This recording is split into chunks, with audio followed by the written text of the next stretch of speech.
साहब, बड़े भैया कहाँ है? बड़े ठाकुर नीचे हैं।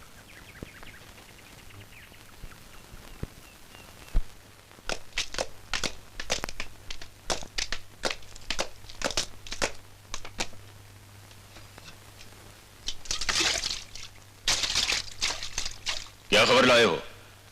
बड़े भैया, पंडित ने खबर दी है कि चंदनगढ़ के एक बहुत बड़े जागीरदार ठाकुर विक्रम सिंह शहर से अपनी बेटी की शादी करने के लिए गांव आए हुए हैं। हाँ।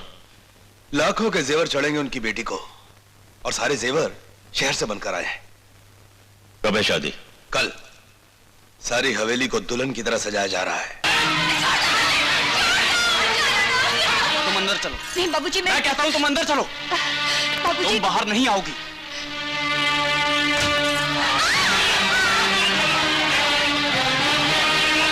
ये सब क्या हो रहा है? कुछ नहीं हुआ, तुम ना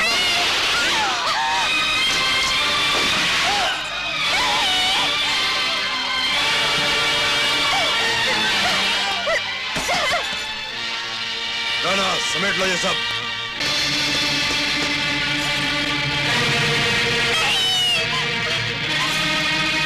उतार ये जेवर।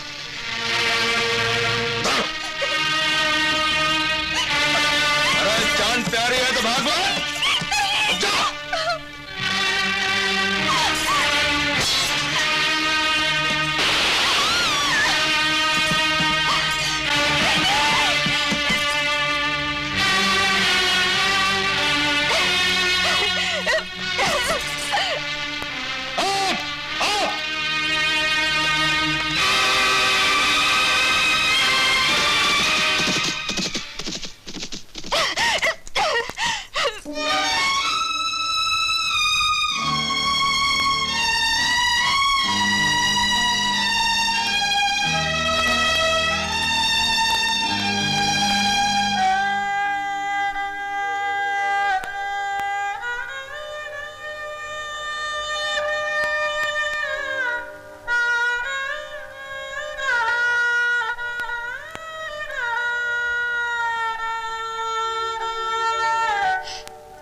तशरीफ रखिए। आज की इस प्रेस कॉन्फ्रेंस में आप सब प्रेस वालों को यह पूछने के लिए बुलाया गया है कि आप लोग पुलिस पर इतना कीचड़ क्यों उछालते हैं? हमने पुलिस के खिलाफ आज तक कोई कीचड़ नहीं उछाला। आज तक अखबार में जो भी छपा है वो सच्चाई है, जनता की आवाज है। कत्ल और डकैती के वाकयात दिन ब दिन बढ़ते जा रहे हैं और पुलिस कुछ नहीं कर रही है। पुलिस के होते हुए जनता अपने आप को असुरक्षित महसूस कर रही है। ये इल्जाम सरासर गलत है। अगर पुलिस न होती तो आप लोग इस तरह आराम से यहाँ बैठे ना होते। आप लोग सिर्फ अपने अखबार की बिक्री बढ़ाने के लिए पुलिस को बदनाम करने की कोशिश करते हैं। ये तरीका गलत है। प्रेस को अपनी जिम्मेदारी समझनी चाहिए। और पुलिस को भी तो अपनी जिम्मेदारी समझनी चाहिए।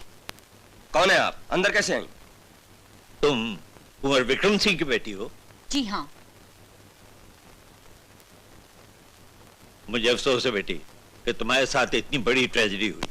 क्या मैं पूछ सकती हूँ कि इतने दिन गुजर जाने के बाद भी पुलिस उन हत्यारों को क्यों नहीं गिरफ्तार कर पाई? उन डाकुओं को पकड़ने के लिए पुलिस दिन रात कोशिश कर रही है। गांव-गांव में नई चौकियां कायम की जा रही हैं। उन्हें पकड़ने के लिए सरकार ने इनाम की रकम भी दुगनी कर दी। इनाम की रकम दुगनी करके आप लोग आराम से बैठे हैं, ये सोच के कि इनाम की लालच से लोग उन डाकुओं को पकड़ लाएंगे और आप उन्हें सजा दिलवाएंगे। अगर पुलिस के हजारों जवान बंदूकों के होते हुए उन डाकुओं को नहीं पकड़ सके तो इन निहत्थे लोगों से आप क्या उम्मीद लगाए बैठे हैं?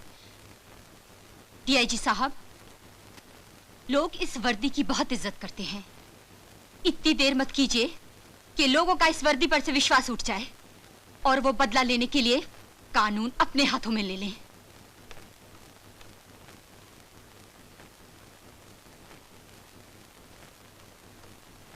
मैं इस लड़की को दोष नहीं देता, इसलिए कि इसके साथ बहुत बड़ी ट्रेजेडी हुई।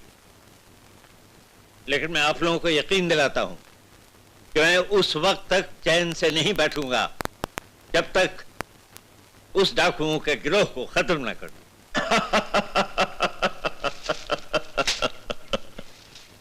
नाग सिंह के गिरोह को पकड़ने के लिए डीआईजी को अभी 7 जन्म और लेने पड़ेंगे। फिर भी ठाकुर, अगर हमने डीआईजी की इस चुनौती का जवाब नहीं दिया तो वो ये समझेगा कि हम लोग उससे डर गए। बेवकूफ, हम इस चुनौती का जवाब भरपूर देंगे। पुलिस को नाको चने चबा देंगे, कानून की नींद हराम कर देंगे।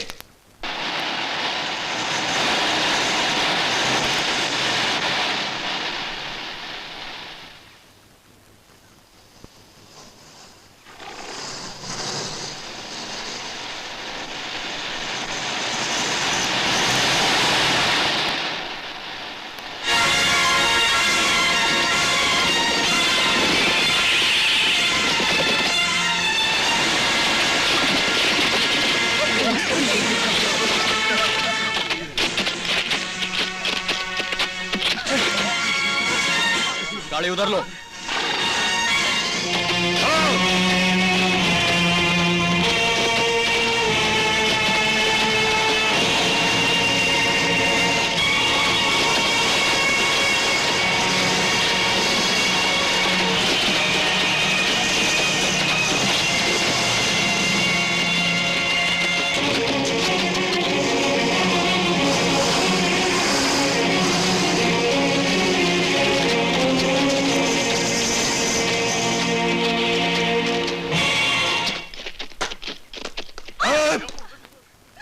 अगर तुम सबको अपनी जान प्यारी है तो चुपचाप अपने जेवर, पैसा और अपना सब सामान हमारे हवाले कर दो।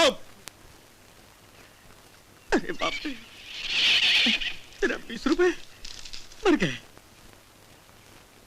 माल निकालो, लाओ निकालो। क्या सोचता है? माल निकाल। ठाकुर जी, मेरे पास चुप। इसका आप क्या करेंगे? देखो सिर्फ 20 रुपए है मेरे पास। 20 रुपए लेकर बस में सफर करता है। लूट लिया रे। हमारे पास क्या है? निकाल यार। तुम माल तो बहुत ज्यादा है, सौदा बुरा नहीं है। जय बजरंगबली, जय जय जय। नहीं, ये मेरे सुहाग की निशानी है, भगवान के लिए इसे मत छीनिए। निकाल इसे। शुक्र कर मैं तेरा सुहाग नहीं छीन रहा हूं। निकाल। ये छोकरा किसका है? छोटे ठाकुर, ये तो शिवरामपुर के बनिए बाबूराम गुप्ता का बेटा है। क्या? वही गुप्ता जी जिन्होंने हमें राशन देने से इनकार कर दिया था? हा? अरे भाई, तब तो बहुत अच्छा हुआ। अब तो गुप्ता जी जिंदगी भर हमें राशन भी देंगे और रुपया भी। ले चला इसे। मैं आपके हाथ जोड़ती हूँ।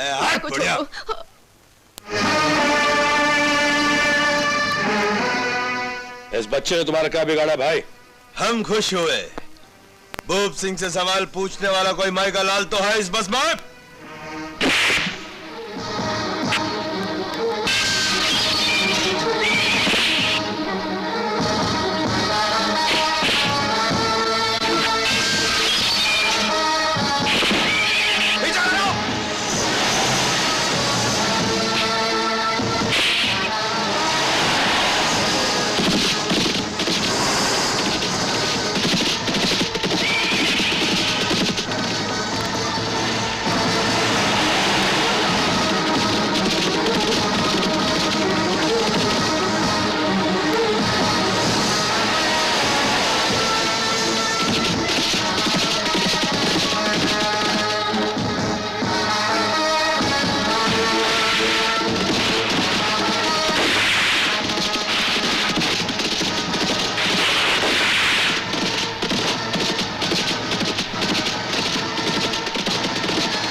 कौन है वो कमबख्त जिसने हमारे शेर के मुंह से शिकार को छीन लिया? अगर मुझे उसका नाम और पता मालूम होता बड़े भैया, तो आज मेरे झुके हुए सर की बजाय उसका कटा हुआ सर आपके कदमों में होता। लेकिन तुमने अपने दुश्मन का कटा हुआ सर न लाकर हमारे गिरोह के सर को नीचा किया है, हमारी मान मर्यादा को मिटा दिया है। तुम्हें इस जुर्म की सजा मिलेगी। हमारे गिरोह के कानून सबके लिए एक जैसे हैं भूप सिंह। याद है जब गजराज सिंह ने ऐसी भूल की थी तो उसे अपने किए की सजा भुगतनी पड़ी थी, और जब महावीरा ने यही गलती की तो उसे भी मैंने मुआफ नहीं किया था। और तुम्हें मैं सिर्फ इसलिए छोड़ दूं कि तुम मेरे छोटे भाई हो। नहीं भूप सिंह नहीं, अगर मैंने तुम्हें इस जुर्म की सजा नहीं दी तो मेरे गिरोह के लोगों का मुझ पर से विश्वास ही उठ जाएगा। लेकिन बड़े ठाकुर, ये छोटे ठाकुर की पहली भूल है। भूल भूल ही होती है शमशेर सिंह, और ये मत भूलो कि कभी कभी पहली भूल ही आखिरी भूल हो जाती है। भूप सिंह को अपनी नाकामी की सजा भुगतनी पड़ेगी। मैं किसी सजा से नहीं डरता बड़े भैया। मुझे बस थोड़ी सी मोहलत चाहिए। भवानी माँ की कसम, मैं अपने दुश्मन का नामो निशान मिटा दूंगा। माँ भवानी हमें शक्ति का वरदान इसलिए देती है कि हम उसकी दी हुई शक्ति का सही इस्तेमाल कर सकें, वरना वो हमसे शक्ति छीन लेती है। जो डाकू हथियार होते हुए उसका इस्तेमाल ठीक से न कर सके, उसे अपने पास हथियार रखने का कोई हक नहीं। बंदूक मुझे दे दो। नहीं बड़े भैया, मुझसे मेरी बंदूक मत छीनो। तुम तो जानते हो कि जब तक डाकू की बंदूक चलती है उसकी सांस चलती है।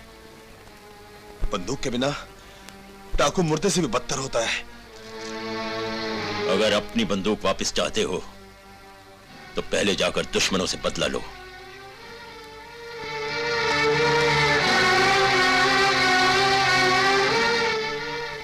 तुमने डाकुओं से दुश्मनी लेकर अच्छा नहीं किया बेटा। अभी कुछ ही दिन पहले डाकुओं ने चंदनगढ़ के ठाकुर विक्रम सिंह और उनकी बड़ी बेटी सुमन को किस बुरी तरह से मारा है। लोगों का कहना है कि शायद उनकी पुरानी दुश्मनी थी।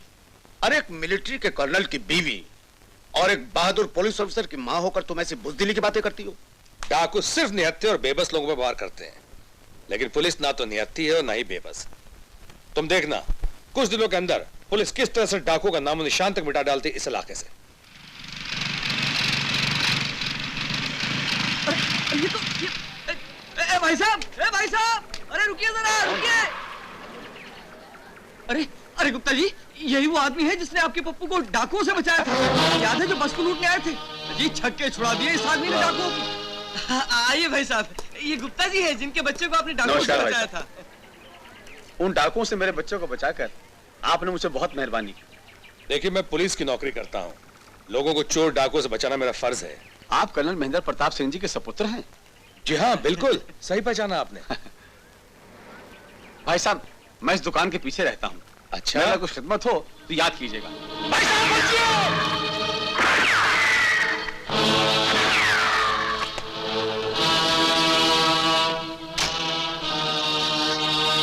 तो डाकू है, ये भी उसी बस में था। बास्टर्ड।